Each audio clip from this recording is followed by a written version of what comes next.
Itachi, célèbre ninja membre du clan Uchiwa, fut traqué et détesté par tous les shinobi du monde ninja.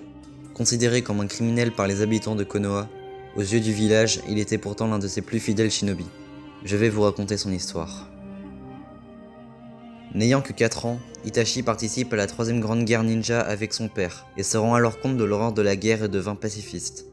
Itachi est un ninja extrêmement doué qui devient la fierté de son père Fugaku Uchiwa, et les habitants de Konoha reconnaissent ses prouesses dans la hiérarchie ninja du village.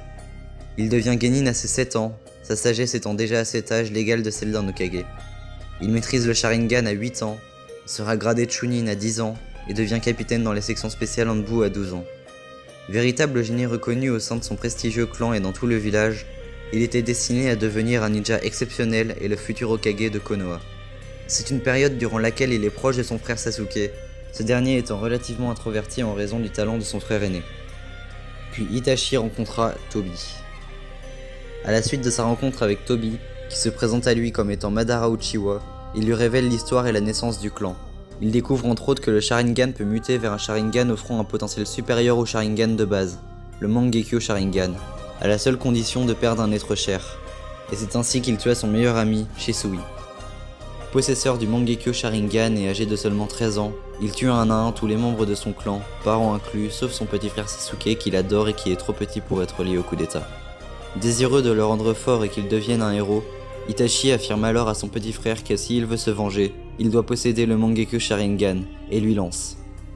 Alors fuis comme un lâche, accroche-toi à la vie par tous les moyens, et ne reviens devant moi que le jour où tu auras le même regard.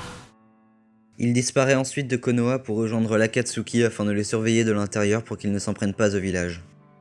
Il évoque à cette occasion l'existence d'un troisième Uchiwa encore en vie, révélant à Sasuke que si ce dernier obtient le Mangekyo Sharingan, il sera le troisième Uchiwa capable de l'activer et de l'utiliser.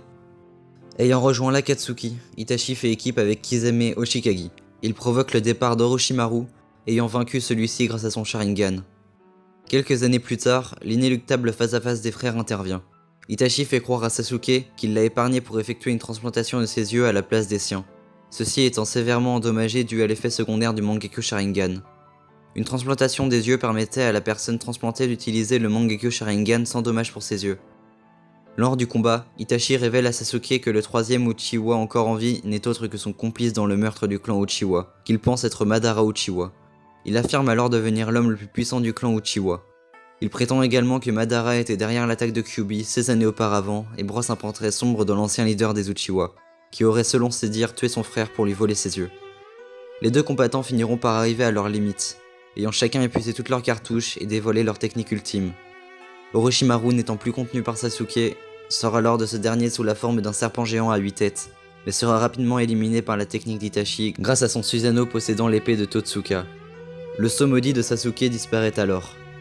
Aimant son frère plus que tout, Itachi meurt alors de la maladie qui le rongeait et qu'il soignait le mieux possible pour pouvoir laisser Sasuke se venger et faire de lui le héros de Konoha. Après ce dur et long combat, Tobi révèle à Sasuke que depuis toujours le but d'Itachi était de protéger son village et son petit frère, et qu'après avoir reçu une proposition de Danzo, il massacre le reste de son clan pour sauver Sasuke, puis quitte le village non sans s'assurer que Danzo tiendra sa promesse et que le troisième Hokage protégera son frère.